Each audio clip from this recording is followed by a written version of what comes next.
जय श्री राम। थक गए वैसे लग रहा है।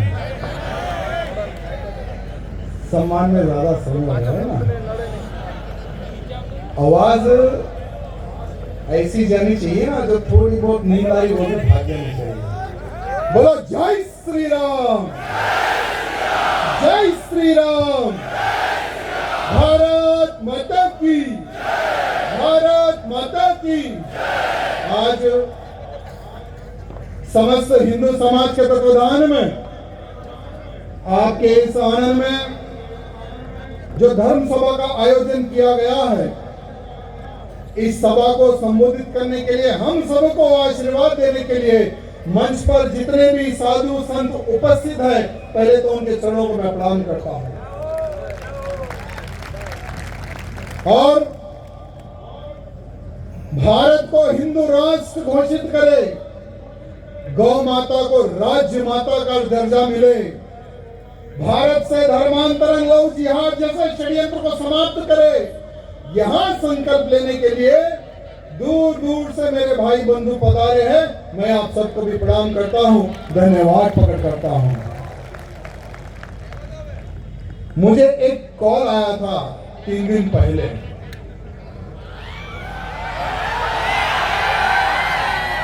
वो कहने लगा कि आनंद में आके बता दे, तुझे यहीं मंच के पास ही गोली मारूंगा।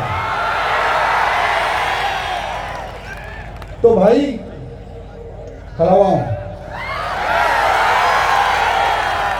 इधर से आएगा या इधर से आएगा या इधर से आएगा या उधर से आएगा, किधर से आएगा, बिना सिक्योरिटी के खड़ा हुआ हूं। मुझे तेलंगाना में सभा में आने के लिए रोकने का प्रयत्न किया गया कि राजा सिंह को गुजरात के आनंद में हम जाने नहीं देंगे और किसी भी हालत में रोकेंगे। पूरी हमारी पुलिस पीछे पड़ गई कि कहां है राजा सिंह, कहां है। तो कुछ हमारे धर्म के प्रति प्रेम रखने वाले कुछ पुलिस ऑफिसर भी है तेलंगाना में। उन्होंने कहा कि भाई साहब, आपका जो कार्यक्रम है 12 का, उसको रोकने की पूरी ताकत लग गई। जो आपके बड़े साले साहब है ओवैसी, उनकी पूरी ताकत लग गई। कमिश्नर ऑफिस में उनकी टीम चले गई कि किसी भी हालत में राजा सिंह को रोका जाए। और लगभग ये 4 दिनों में तेलंगाना राज्य में मेरे खिलाफ 32 से ज्यादा एफआईआर हो गई पुलिस स्टेशनों में। वो लोग सोचने लगे कि राजा सिंह को पिछली बार जैसे हमने जेल को पहुंचाया, इस बार भी पहुंचा देंगे। हर पुलिस स्टेशन में रात होते ही जुनू बनाना, पुलिस स्टेशन के पास जाना, धरना करना, एप्लीकेशन देना, कंप्लेंट देना, ये फाइल करवाना। तो मैं हमारे उन लोगों को कहना चाहूंगा, मेरा एक बार इतिहास उठाकर देख लेना। जैसे हम लोग कभी कभी थकने के बाद में फार्म हाउस जाते हैं या कहीं घूमने जाते हैं, तो मेरे लिए जेल भी मेरे लिए रेस्ट रूम है, फार्म हाउस है। 2004 में 3 महीने के लिए गए, जब नहीं थके। 2005 में 6 महीने के लिए गए, तब नहीं थके। 2010 में 45 डेज के लिए गए, जब नहीं थके। 12 में, 13 में, 14 में, फिर परसों भी जाके आ गए, कभी भी नहीं थके। तो अब क्या थकेंगे? लगभग जनता की सेवा करते करते, धर्म प्रचार करते करते हम भी थक जाते हैं। आपको बताएं कि हमारे भाई ने फ्लाइट टिकट बनवाया था, तो एयरपोर्ट पे पहुंच गए हमारे पुलिस भाई बंधु के, यही हम पकड़ेंगे। तो हमने कहा ठीक है, तुम एयरपोर्ट पे वेट करो, हम बाई रोड चले जाएंगे। तो इतने 100 किलोमीटर तक सिर्फ आपसे मिलने के लिए मैं बाई रोड आ गया हूं। और मैं उसको ढूंढ रहा हूं जो गोली मारने के लिए आया था। बेटा कहां छुपा जरा बाहर से। ये जो धरती है ना, ये जो गुजरात की धरती है, इसी धरती ने इतिहास लिखा था कि जब जब देशद्रोहियों के सर उठे हैं, धर्मद्रोहियों के सर उठे हैं, कुचलने का काम यही गुजरात की धरती ने किया है। और गुजरात का हिंदू ऐसा हिंदू है जो 10 मारता है और 1 गिनता है।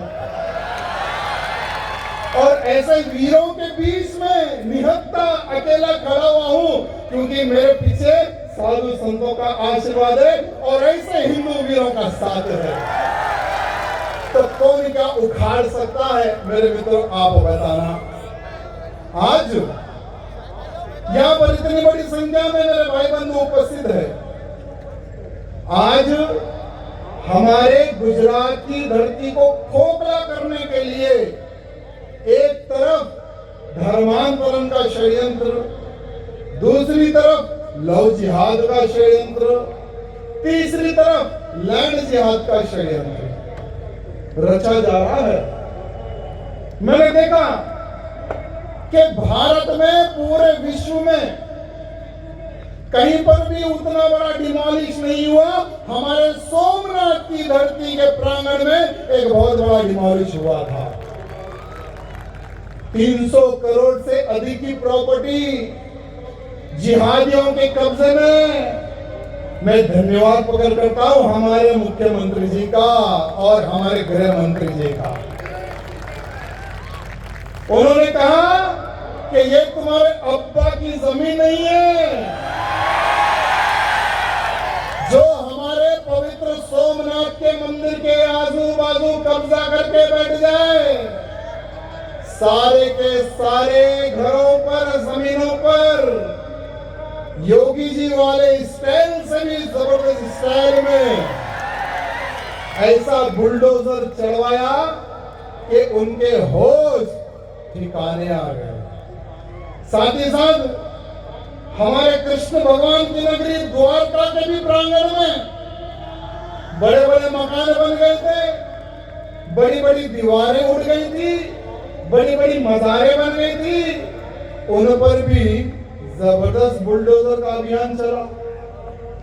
सभी के घरों पर बुलडोजर चलाया गया। यही कार्य होना चाहिए। और मेरे मित्रों, हमारे ही यानी कुछ ही महीने पहले हमारे अहमदाबाद के चंदोला झील के किनारे एक बुलडोजर एक्शन हुआ था, आप सबने देखा होगा। हमारे गुजरात को अनाथ आश्रम समझने ये जिहादी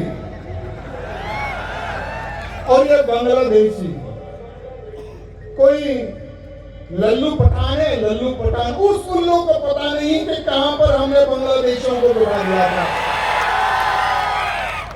जब हमारी गुजरात की पुलिस ने देखा कि ये लल्लू उल्लू पठान ने बांग्लादेशियों को बसा के रखा है, पहलगाम के हमले के बाद में हमारे गुजरात की पुलिस कहां पर कौन सा ये हरामी बांग्लादेशी छुपा हुआ है खोद के निकाल रही, ढूंढ के निकाल रही।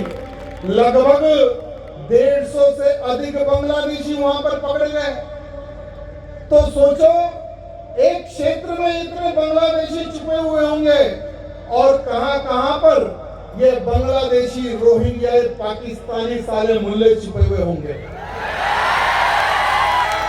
8000 मकानों पर बुलडोजर चलाया गया मेरे मित्रों, 8000 मकानों पर। ये जो शक्ति आती है ना सरकार में, सरकार को भी मजबूर होना पड़ता है जब हिंदुओं की ऊंखार होती है। सरकार को भी मजबूर होना पड़ता है। बहुत ही सुंदर लैंड जिहाद का कार्य यहां पर हुआ था और वही लैंड जिहादियों पर बुलडोजर चलाने का कार्य भी बहुत ही अच्छे सुंदर से हुआ है। मैं हमारे मुख्यमंत्री, हमारे गृह मंत्री एवं सभी मंत्रीगणों से निवेदन करना चाहूंगा कि अगर इसी प्रकार से आप लोग इन लैंड जिहादियों को सबक सिखाते जाएंगे तो आने वाले समय में यहां लैंड जिहादी गुजरात की कोई भी कोने में कोई भी धरती को कब्जा करने से पहले 10 बार सोचेंगे। साथ ही साथ मैं निवेदन करना चाहूंगा, आज भी लैंड जिहाद हो रहा है, यानी सरकार का डर इन मुल्लों को नहीं है। डर कब आएगा? डर कब आएगा? जहां पर ये लोग लैंड जिहाद करते हैं वहां पर घर तोड़े जाए और इनको वहीं पर खोद कर गाड़ा जाए, तभी इन्हें डर पहुंचेगा। दुनिया को पता चले कि गुजरात की धरती में घुसने का अंजाम क्या होता है। जहां हम घुसेंगे वहीं पर हमारी समाधि बन जाएगी। यहां डर उन लैंड जिहादियों को होना चाहिए, उन रोहिंग्याओं को होना चाहिए, वो साले कटवे बांग्लादेशियों को होना चाहिए। मेरे मित्रों, सभा रोकने के लिए हमारे गुजरात के कुछ लोग एप्लीकेशन देने चले गए हमारे कलेक्टर साहब जी के पास। उन्होंने कहा कि ये राजा सिंह आएगा, हमें गाली देगा। भाई, गाली देना मेरी आदत तो नहीं है, लेकिन हाँ, मैं बांग्लादेशी और पाकिस्तानी को गाली देता हूं। अगर तुम उनकी नाजायज औलाद है तो तुम्हें तकलीफ हो सकती है। ये धरती मेरी है। पूरे भारत देश में मैं कहीं पर भी जा सकता हूं, क्योंकि यह भारत देश हम सबका है। कोई भी मुल्ला मौलवी अगर कह दे कि राजा सिंह को रोका जाए तो ये ताकत को कोई नहीं रोक सकती, ध्यान रखना। क्योंकि हम मरने के लिए निकले हैं और मरने वाला व्यक्ति किसी बाप से डरता नहीं, याद रखना। 3 बार के विधायक बन गए, बस बहुत हमने जनता की सेवा कर ली, अब कुछ सफाया कर देंगे। मैं हमारे गुजरात के मुख्यमंत्री जी से निवेदन करना चाहूंगा, मुख्यमंत्री जी, एक 6 महीने के लिए मैं यहां पर आकर बैठ जाता हूं। 6 महीने के लिए मैं यहां आकर बैठ जाता हूं। आपको बस एक ही काम करना है, no FIR, no complaint.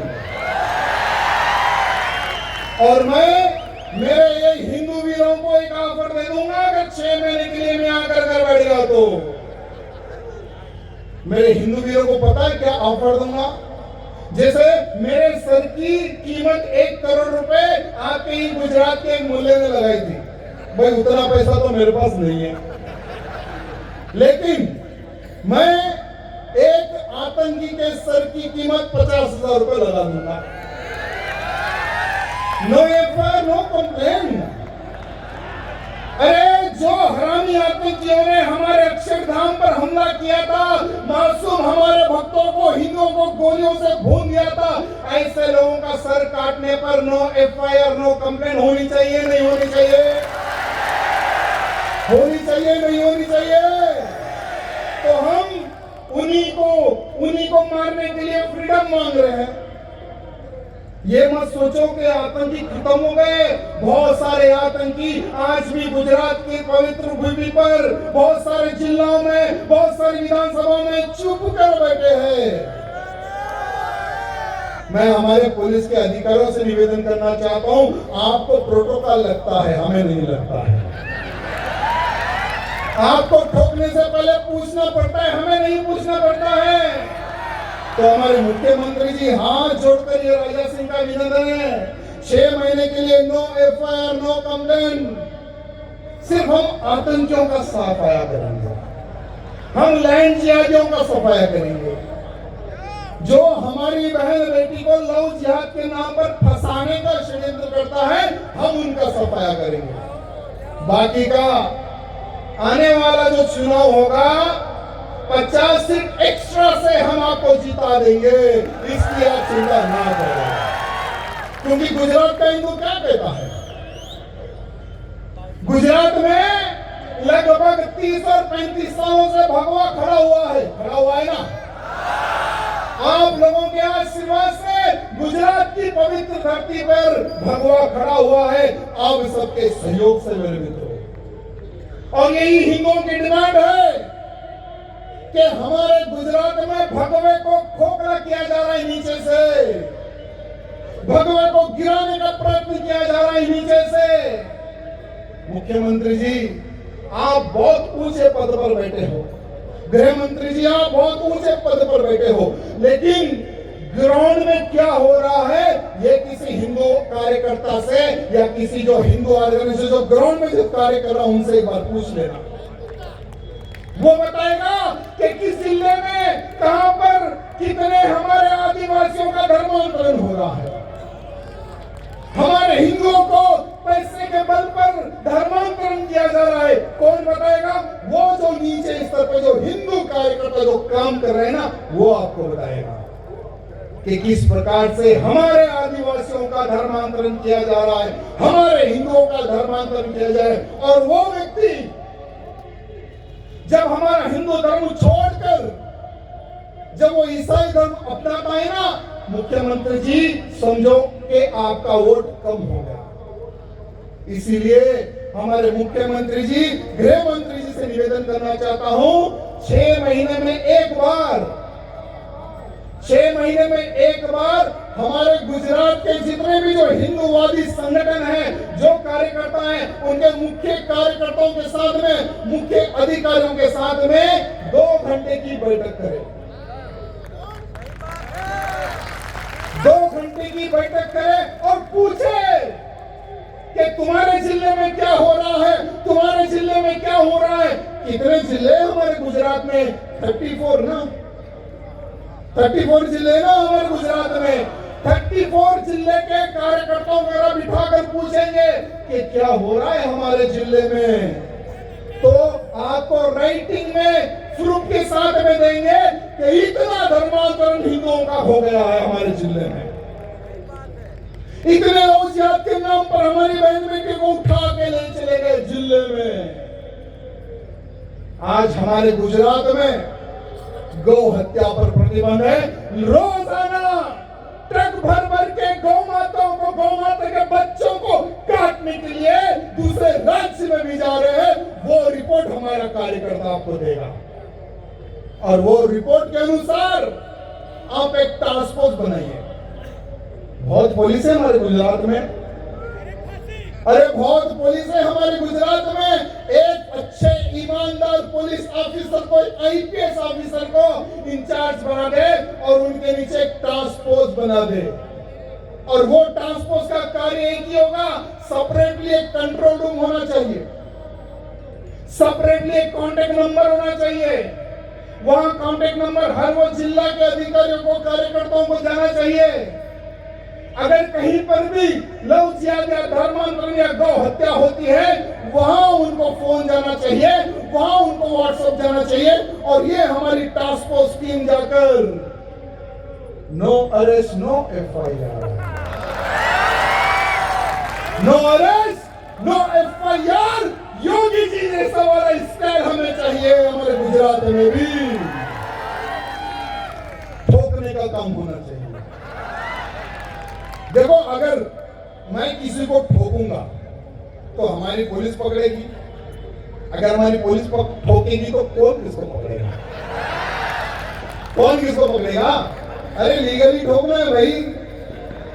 Yogi ji बताते कुछ और करते कुछ और। पता आपको उत्तर प्रदेश में अभी तक कितने लोग 72 हुरों के पास चलेगी पता नहीं है लोगों को,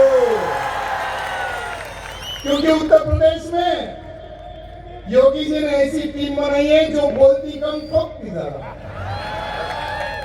तो वो काम हमारे गुजरात में भी अगर चालू हो गया तो अभी 30-35 साल से भगवा है, आने वाले 70 साल तक ये भगवा झुकने वाला नहीं है मेरे मित्रों। झुकेगा क्या भगवा? झुकने देंगे क्या हम भगवे को? मेरे मित्रों, हमारे ही गुजरात के कुछ क्षेत्रों में, जैसे आई लव महादेव का किसी कार्यकर्ता ने फेसबुक के माध्यम से लगा लिया, तो उसी कार्यकर्ता के ऊपर यह बताना चाहता हूं, पास ही के खेड़ा जिला मातर तहसील में एक गांव में विधर्मियों ने कुछ बोर्ड लगाए थे और 70 से अधिक उस क्षेत्र में विदर्भियों की संख्या है, तो वहां पर हमारे कार्यकर्ताओं पर हमला कर दिया। जय सिया राम, राधे कृष्णा, हर हर महादेव, सनातन धर्म की, हिंदू राष्ट्र की बहुत अच्छा इला बैठो, ऐसे लेके घूमना उसको। मेरे मित्रों, आज इस बार गरबा में बहुत अच्छा देखने को मिला है सिस्टम हमारे इस गुजरात में। जिहादी नो एंट्री के बैनर लगे, जिहादी नो एंट्री, साउंड वाला भी होगा हिंदू, कैटरिंग वाला भी होगा हिंदू, लाइट वाला भी होगा हिंदू। अरे भारत में जहां जहां पर गरबा होता है ना, अगर गरबा किस प्रकार से किया जाता है, अगर आपको किसी से प्रेरणा कर लेनी है तो हमारे गुजराती भाई बंधुओं से प्रेरणा लो कि किस तरह से खुलेआम जिहादियों की एंट्री हमारे हिंदू गरबा में नहीं है। इस प्रकार के बैनर पोस्टर लगे थे मेरे मित्रों। मैं धन्यवाद प्रकट करूंगा सभी हमारे गरबा आयोजकों का, जिन्होंने बहुत अच्छा कार्य किया। यह होना चाहिए, सिर्फ गरबा में नहीं मेरे मित्रों, जहां जहां पर हिंदुओं का त्योहार होता है हर वो जगह पर नो एंट्री के बोर्ड लगने चाहिए। कुछ ही दिन पहले हमारे हिंदुओं का एक बहुत ही पवित्र त्योहार गया, करवा चौथ का। कितने लोग हैं यहाँ पर विवाहित, कितने लोगों का विवाह हुआ है? आप सबकी उम्र लंबी के लिए, आयु लंबी के लिए हमारी धर्म पत्नियों ने पूजा पाठ की, एक दिन का व्रत रखा। लेकिन दिल्ली में एक जगह पर वीडियो आप लोगों ने देखा होगा, वहां पर हमारी हिंदू बहन बेटी मेहंदी किससे लगवा रही है? व्हाइट टोपी वाले से, बुर्काधारी से। और वो मेहंदी लगाएगा, हल्लू पूछेगा आपका नाम क्या है, आपका फोन नंबर क्या है, आप कहाँ रहते हो, आपके हाथ बहुत अच्छे सुंदर है, आपके हाथ में मेहंदी अच्छी रचेगी क्योंकि आप बहुत अच्छे हो। यानी उस प्रकार से हमारी हिंदू बहन बेटी को लुभाएगा।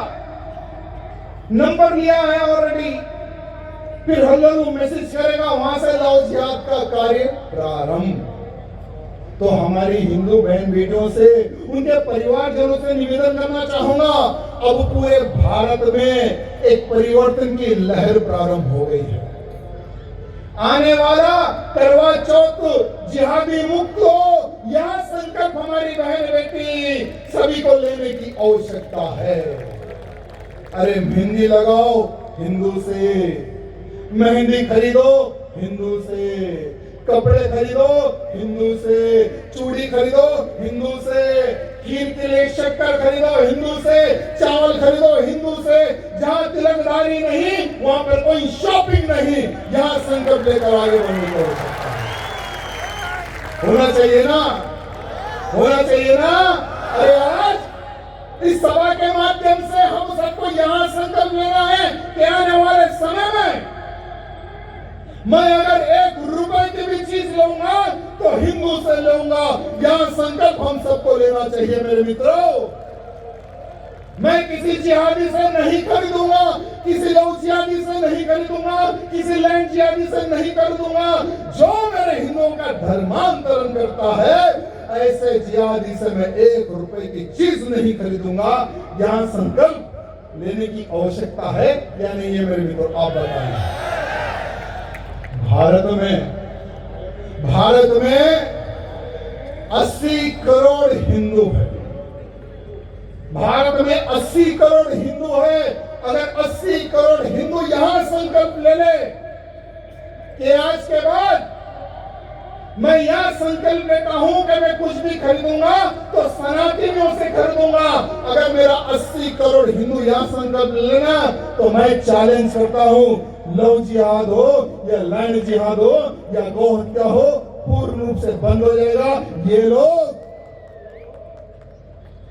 आकर हमारे पैर पकड़ेंगे, बोलेंगे कि हम जितने भी हैं हम तिलक लगाने के लिए तैयार हैं।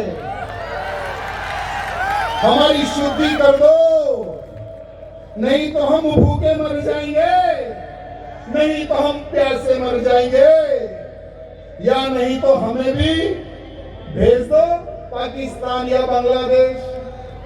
अभी हमारे प्रधानमंत्री मोदी जी ने और हमारे अमित शाह जी ने परसों एक बहुत अच्छी बात कही है कि बांग्लादेश में हो या पाकिस्तान में हो, जो भारतीय है यहां जमीन उसकी भी है। तो हमारे गृह मंत्री जी, जिनको देखकर हर मुल्ले की फटती है, हमारे गृह मंत्री जी से निवेदन करना चाहूंगा कि एक स्कीम चालू करें, एक्सचेंज स्कीम। हमारे भारत में एक एक्सचेंज स्कीम चालू करें कि बांग्लादेश का हिंदू भारत में आए, पाकिस्तान का हिंदू भारत में आए, और यहां पर जो लोग भारत माता की जय नहीं बोलते, वंदे मातरम नहीं गाते, भारत में रहकर लव जिहाद करते हैं, भारत में रहकर लैंड जिहाद करते हैं, इनको ट्रांसफर कर दो। अगर एक्सचेंज स्कीम हो जाएगी ना, या प्यार से गए गुड, नहीं तो ढकल के भेज दो वेरी गुड। तो फिर कोई भी उस प्रकार से जिहादी सोच रखने से पहले वो 1000 बार सोचेगा। मेरे मित्रों, हमें हमारी गुजरात पुलिस पर गर्व होता है कि किस प्रकार से हमारे धार्मिक कार्यक्रम हो या कोई भी हिंदू के प्रति कुछ कठिनाई आ जाए तो कम से कम सपोर्ट के लिए खड़े होते हैं। लेकिन नवसारी का एक केस मेरे पास आया मेरे मित्रों। मुझे एक कार्यकर्ता ने आज सवेरे कॉल किया, उसका नाम है लखन सोनी। वहां कार्यकर्ता कहता है कि भैया गरबा चल रहा था, नवरात्रि का शुभ अवसर था, हमें पता चला कि हमारे हिंदू गरबा में नवसारी में कुछ जिहादी लोग तिलक लगाकर आकर गरबे में घुस गए हैं। और आपको पता ही है कि कोई जिहादी अगर गरबे में आता है तो उसका एक एक षड्यंत्र होता है, नव जिहाद। भैया हमारे अधिकारी ने कहा कि इस बार जिहादी मुक्त गरबा हो, जहां कहीं भी अगर आपको डाउट आता है वहां जाइए, देखिए, पूछिए, ऑर्गेनाइजर को बोलकर उनको बाहर हटाइए। तो कार्यकर्ता चले गए कुछ कार्यकर्ताओं को लेकर। तो दुर्भाग्य है वहां के एक पुलिस अधिकारी ने वहां कार्यकर्ता को पहले तो बाल पकड़ते हैं, पहले तो बाल पकड़ता है, फिर तिलक मेरता है, फिर मां बहन की गाली देता है, और वो सोनी को, लखन सोनी को इतना मारता है कि बेचारा बेहोश होकर गिर जाता है। ये क्यों हो रहा है? अरे एक तरफ गुजरात का हिंदू पुलिस को भगवान के रूप में देखता है। क्यों? क्योंकि जब हम सोते हैं ना मेरे मित्रों, जब ये जागकर हमारी रक्षा करते हैं। और दूसरी तरफ कुछ ऐसे लोगों की मानसिकता खराब हो जाती है जो कुछ गोल टोपी वालों को खुश करने के लिए हिंदुओं के ऊपर लाठी चार्ज करते हैं। मैंने उस सोनी को कहा कि बेटा डरने की बात नहीं है। जो कोई भी हिंदू कार्यकर्ता हिंदू का कार्य करता है ना, उसको कठिनाइयों का सामना बहुत करना पड़ता है, बहुत कठिनाइयों का सामना करना पड़ता है। पहले तो हमें अपने लोगों से लड़ना पड़ता है, हमारे नेताओं से लड़ना पड़ता है, हमारे आजू बाजू लोगों से हमें लड़ना पड़ता है।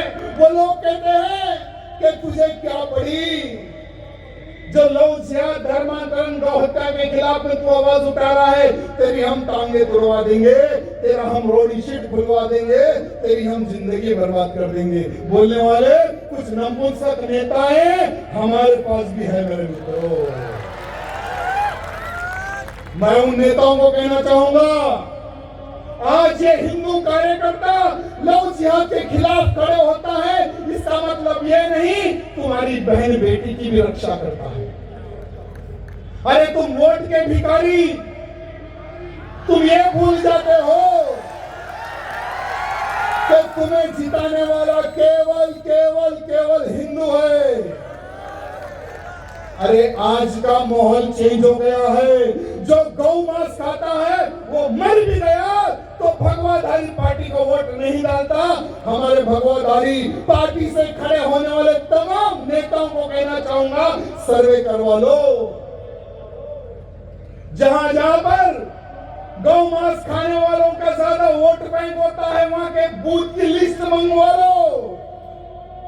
देख लो कि कितना वोट तुम्हें गिरा है और कितना वोट तुम्हारे खिलाफ में गिरा है।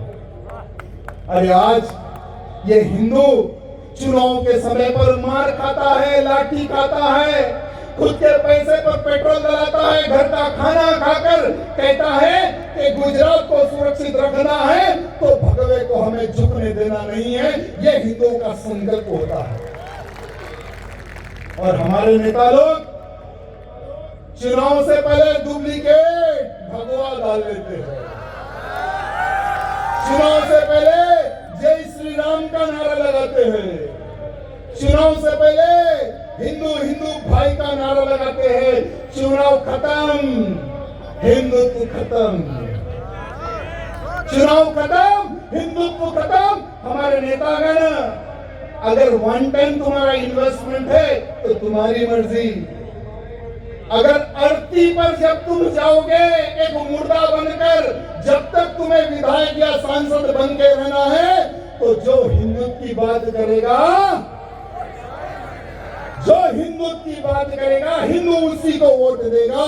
यहां अब चेंज हो गया है, वातावरण बदल चुका है।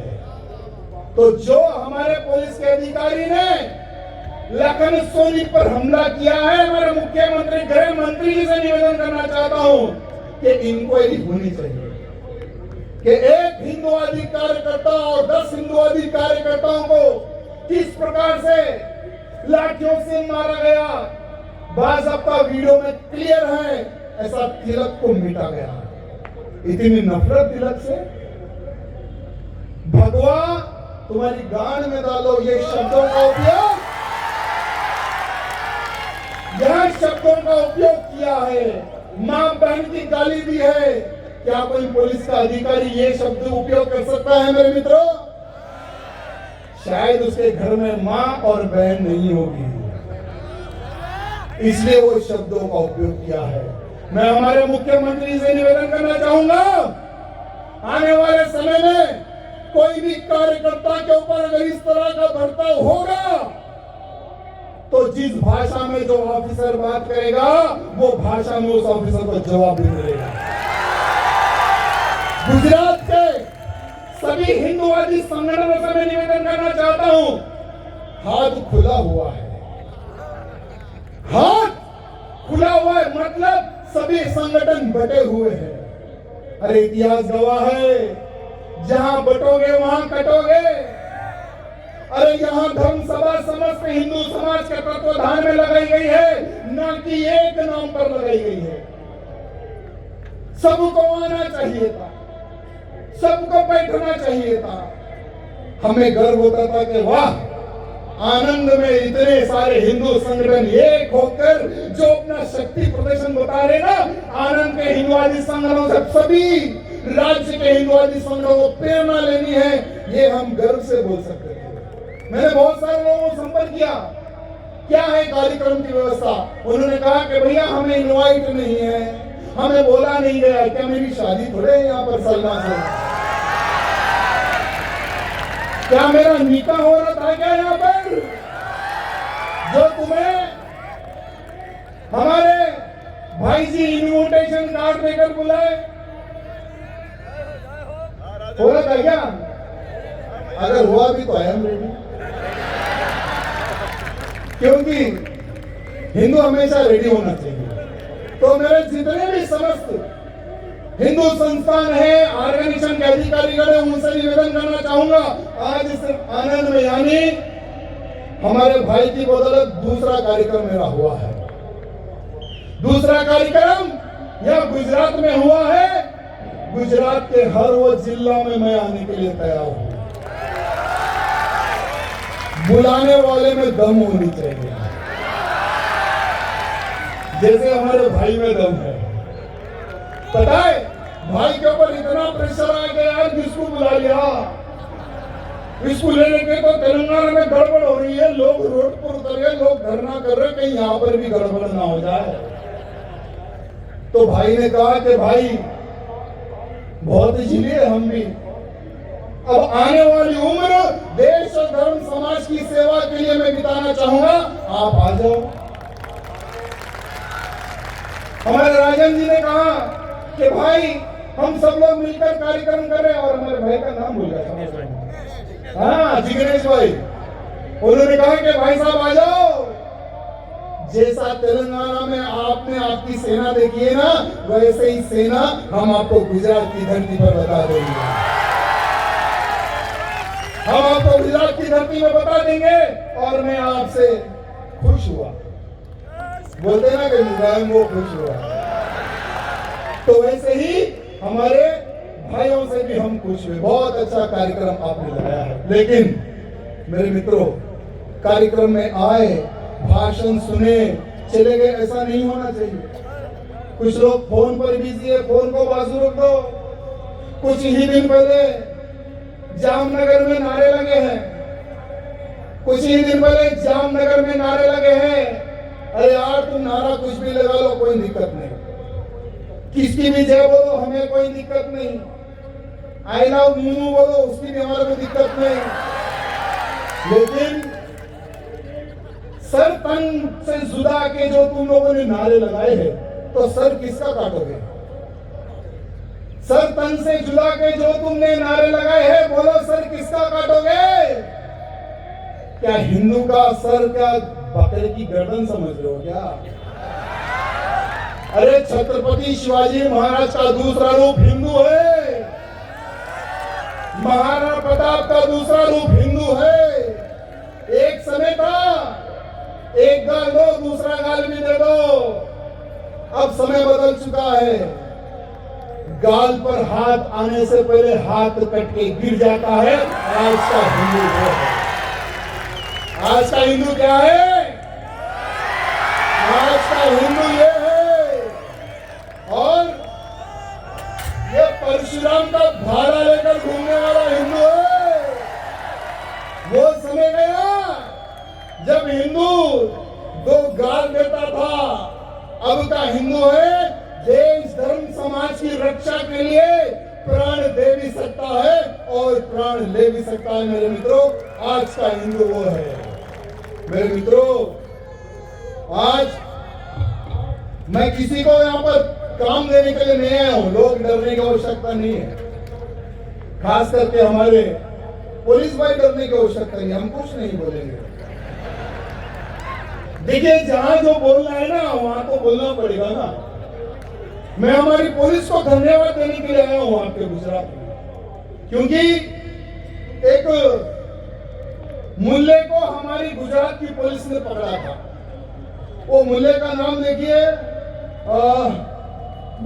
सोहेल अबू बकर, सोहेल अबू बकर। वहां एक दागी की फैक्ट्री में मैनेजर का काम करता था और उसके गांव में छोटे छोटे बच्चों को शिक्षा देने का काम करता था। अरे गुजरात में तू साले भीख मांगने के लिए आया, तू जीने के लिए आया, काम करने के लिए आया, काम कर लेना बना।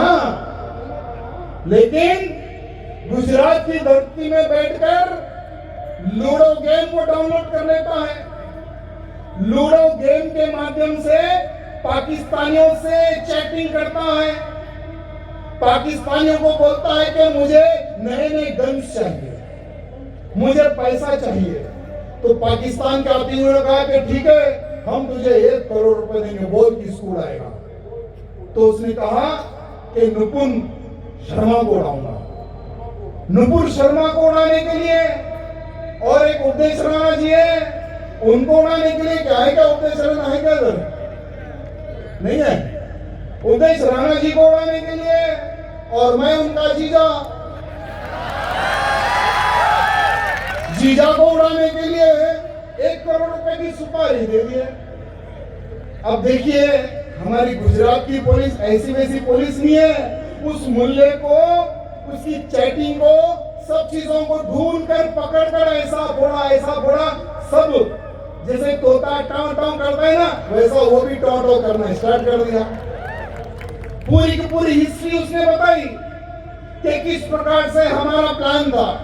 मैं हमारे पुलिस कमिश्नर जी का धन्यवाद प्रकट करूंगा, गृह मंत्री जी का धन्यवाद प्रकट करूंगा। उन्होंने इतनी अच्छी से इंक्वायरी करी, पूरी जांच की और सारे के सारे डिटेल बाहर निकाल के उसको जेल पहुंचा दिया। अभी सुना है कि उसे बेल मिल गई। तो हमारे पुलिस के अधिकारियों से निवेदन करना चाहूंगा कि वो कोर्ट कब आता है और कब जाता है, थोड़ा हमें बता देना, क्योंकि हम भी उसके दर्शन कर लेंगे। जिसने हमारे नाम की सुपारी खाई, हम भी उससे गले मिल लेंगे जिसने हमारे नाम की सुपारी खाई। एक नांदेड़ का था एक मुल्ला, उसने भी मेरे नाम की सुपारी खाई थी। तो मुंबई की हमारी पुलिस ने उसको पकड़ा और मुझे बुलाया विटनेस के लिए कि भाई साहब आपको इसने फोन किया था। मैंने कहा मुझे तो रोज फोन आते हैं, तो इनमें से इसका किसका नंबर है? तो उन्हें बताया कि नहीं भाई साहब ये नंबर है, आपको मुंबई आना है विटनेस देने के लिए। बोला ठीक है आ जाऊंगा। मुंबई गया, कोर्ट के अंदर जाते ही 4 साले आतंकी बैठे हुए हैं, जो खाते भारत का, साले गाते पाकिस्तान का। एक यानी इनकी अम्मी जो होती है वो भारत की होती है, इनके जो अब्बा होते हैं वो पाकिस्तान से होते हैं। यानी जो आतंकी बनता है ना भारत में रहकर, वो एक बाप की औलाद नहीं रहता मेरे मित्रों, क्योंकि इनके घर में आना जाना बहुत लोगों का होता है। और ये जो आतंकियों की जो पैदाशी होती है ना, ये हलाल की पैदाशी होती है। और यही लोग आतंकी बनते हैं, भारत का खाकर भारत से विद्रोह करते हैं, भारत में रहकर भारत से हमले करने की सोच रखते हैं। मेरे मित्रों, ऐसे लोग बहुत हमारे क्षेत्र में हैं। आप लोगों ने देखा होगा कि बंगाल में इस बार नवरात्रि के शुभ अवसर पर हिंदू नवरात्र बहुत ही पवित्र से मनाता है। 9 दिन भूखा प्यासा रहकर मां को मनाने का प्रयत्न करता है। एक तरफ हिंदू पंडाल लगा रहा है तो दूसरी तरफ वही पंडालों में बैनर लग रहे हैं। बंगाल में दुर्गा माता के पंडालों में बैनर लगे, उस बैनर में ये लिखा हुआ है कि नमाज का समय ये है, 5 टाइम की नमाज का समय ये है। यहाँ 5 टाइम कोई घंटा बजना नहीं चाहिए, यहाँ 5 टाइम कोई आवाज नहीं आनी चाहिए, यहाँ 5 टाइम कोई गाना बजना नहीं चाहिए। अगर बजोगे तो हमारा फिर एक्शन देखने को मिलेगा। आज बंगाल में मेरे मित्रों हिंदू किस प्रकार से जी रहा है ना, डर डर के हमारा हिंदू जी रहा है। लेकिन हम सबको यहाँ कहना है कि जियो तो हमारे बंगाल के हिंदू जैसा, जो गर्व से हमारा हिंदू जी रहा है, लड़के हमारा हिंदू जी रहा है। मेरे मित्रों, बंगाल में आतंकी हमला कर रहे हैं, फिर भी हमारा बंगाल का हिंदू नहीं डर रहा है। मेरे मित्रों, मेरी 4 दिन पहले एक सभा हुई थी। मैंने गुजरात के केस के बारे में उन वहां के हिंदुओं को, गौ रक्षकों को बताया कि हमारे गुजरात में एसपी व्यास जी ने एक जजमेंट दिया था। हमारे महाराष्ट्र से गौ माताओं की तस्करी गुजरात में कर रहा था, उसको पकड़ा हमारी पुलिस ने।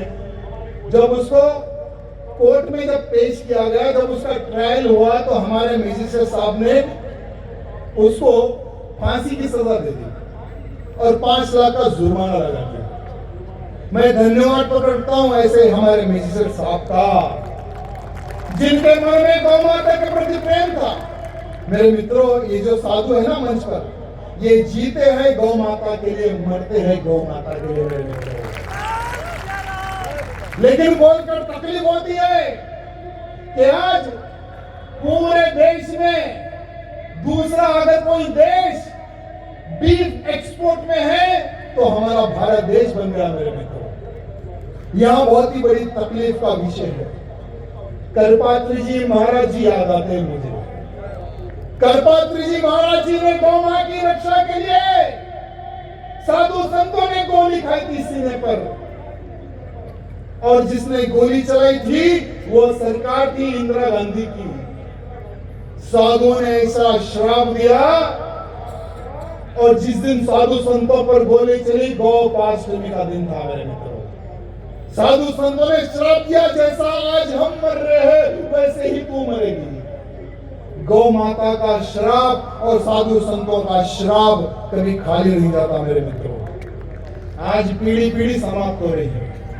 तो हमारे भारत में आज हम गौ माता की पूजा करते हैं। आज लाखों की संख्या में गौ माता के बच्चे अगर मर जाएंगे, कट जाएंगे, तो आने वाले समय में हम गोबर का लीप कैसे करेंगे? गौरी गणेश को हम कैसे बिठाएंगे? गौ माता के दूध से हम पंचामृत कैसे बनाएंगे? कैसे हमारे भगवान कृष्ण जी को, राम जी को भोग चढ़ाएंगे?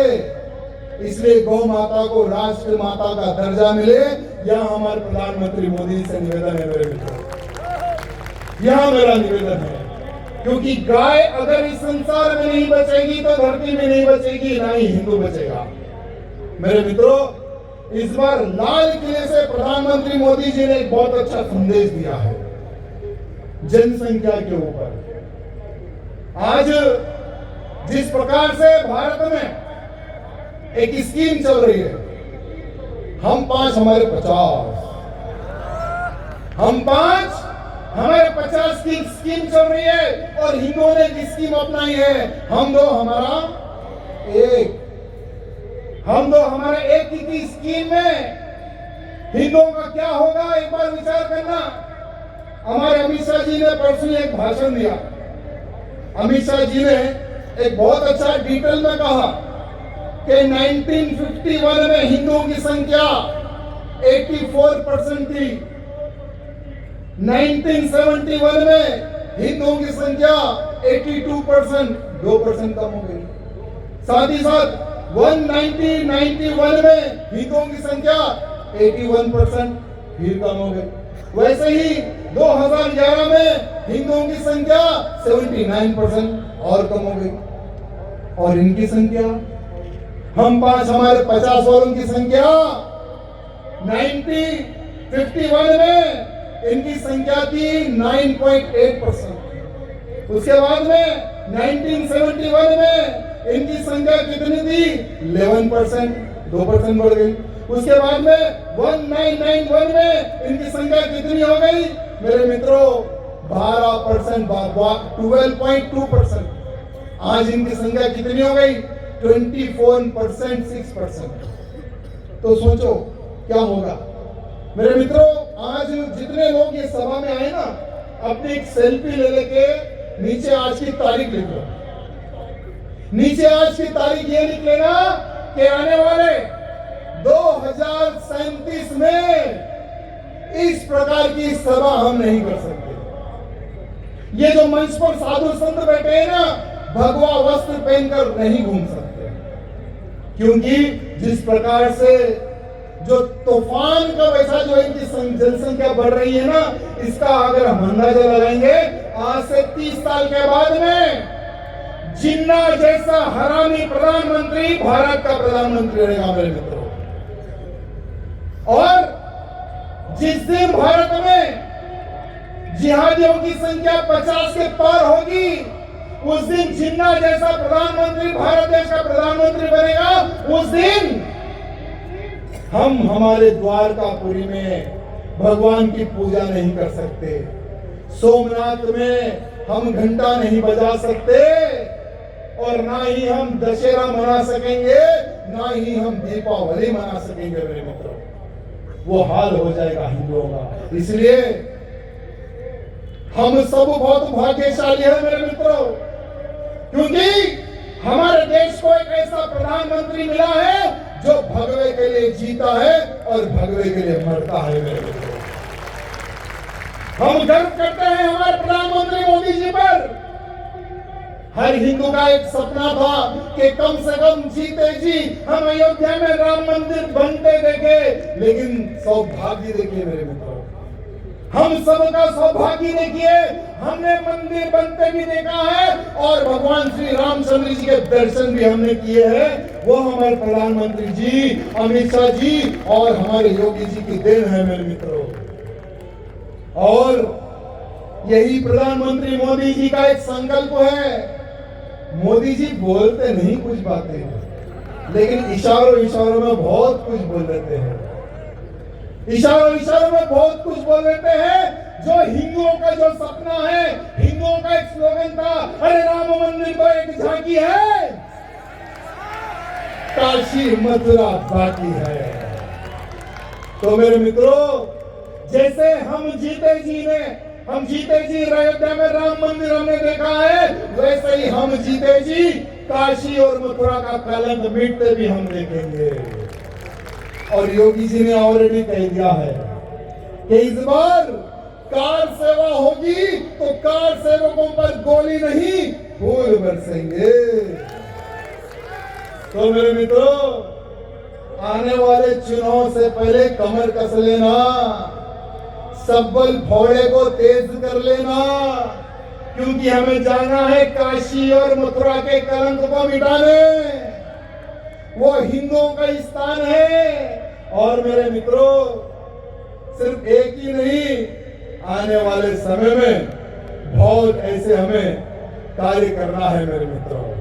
साथ ही साथ हमारे बागेश्वर धाम के महंत धीरेन्द्र शास्त्री जी 7 अक्टूबर से एक बहुत सुंदर यात्रा निकाल रहे हिंदुओं को जोड़ने के लिए, हिंदू राष्ट्र की स्थापना के लिए। 7 अक्टूबर से उनकी यात्रा होगी मेरे मित्रों। आज हमें गर्व होता है कि आज साधु संत खुला बोल रहे हिंदू राष्ट्र बने। भारत के जितने भी जो बड़े बड़े साधु संत हैं, जो कथा वाचक हैं, उनसे निवेदन करना चाहूंगा, अपनी कथा के माध्यम से लोग जिहाद के बारे में बोलना प्रारंभ करें, धर्मांतरण के बारे में बोलना प्रारंभ करें। अगर आप लोग आपकी कथा के माध्यम से बोलेंगे, हिंदुओं को एक शक्ति देंगे, तो यही हिंदू आने वाले समय में भारत को हिंदू राष्ट्र बनाने के लिए कमर कसेगा मेरे मित्रों। और यही संकल्प हमारे धीरेन्द्र कृष्ण शास्त्री जी लेकर चल रहे हैं मेरे मित्रों। आज मैं धन्यवाद प्रकट करता हूं हमारी यहाँ की पुलिस प्रशासन का, जिन्होंने यहाँ सभा करने के लिए आप लोगों ने सहयोग दिया है। साथ ही साथ हमारे मंच पर जिग्नेश प्रजापति जी हैं और नडियन में श्री राजन जी त्रिपाठी जी हैं, और हमारे यानी मुझे यहाँ तक जो हमारे हितेश भाई है ना, जिन्होंने इतना रिस्क लेकर, इतना संकट लेकर, हमारे रितेश गिरी जी, गोस्वामी जी जो मेरे भाई है, आओ ना भाई, दूर खड़े आप लोग भी आओ ना, कहाँ गए? अरे जिग्नेश जी, राजन जी रहिए, आप लोग जिग्नेश जी, राजन जी रहिए। ये मेरी जिम्मेदारी इनको देता हूं, क्योंकि हर राज्य में, हर जिले में अगर देश धर्म की रक्षा के लिए अगर ऐसे ही हम लोग इकट्ठा होंगे ना, तो कोई ताकत रोक नहीं सकती। जितने भी कार्यकर्ता हैं, उनसे निवेदन करना चाहता हूं, अपने फोन की टॉर्च लाइट खोलकर खड़े हो जाए, अपन एक संकल्प लेंगे। आखिरी में 3 मिनट आप सबके लेना चाहूंगा। ऊपर तो तारे नहीं दिख रहे, लेकिन तारे तो हम नीचे बता देंगे। ओके? सच्चे मन से लेना, सीधे हाथ को आगे रखना। मैं आज ये संकल्प लेता हूं, जब तक जीवित रहूंगा, देश धर्म समाज की सेवा करते रहूंगा। मैं जब तक जीवित रहूंगा, मेरे परिवार की रक्षा, मेरे परिवार की सेवा करता रहूंगा। मैं जब तक जीवित रहूंगा, भारत में टूटे 40,000 मंदिरों को पूर्ण वापिस ना लूं, मैं शांत नहीं बैठूंगा। लव जिहाद, धर्मांतरण, गौ हत्या पर पूर्ण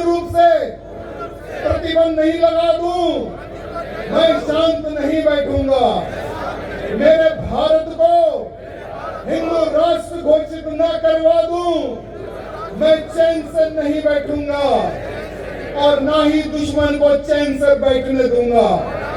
आज भगवान को साक्षी मानकर यह संकल्प लेता हूं कि मैं शस्त्र विद्या सीखूंगा और जो मेरे परिवार के प्रति, देश के प्रति, समाज के प्रति आज भी कोई आतंकी उठाएगा तो उसको सबक सिखाने का कार्य करूंगा।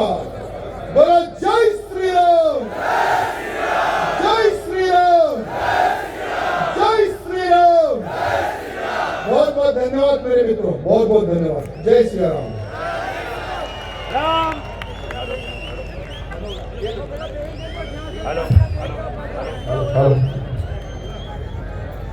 राम लक्ष्मण जानकी, राम लक्ष्मण जानकी, राम लक्ष्मण जानकी। बहुत बहुत धन्यवाद। आप सबने बहुत ही प्यार से राजा भैया को सुना। आप सभी से निवेदन है कृपया अपना स्थान बनाए रखिए। आप सभी से कृपया निवेदन है अपना स्थान बनाए रखिए।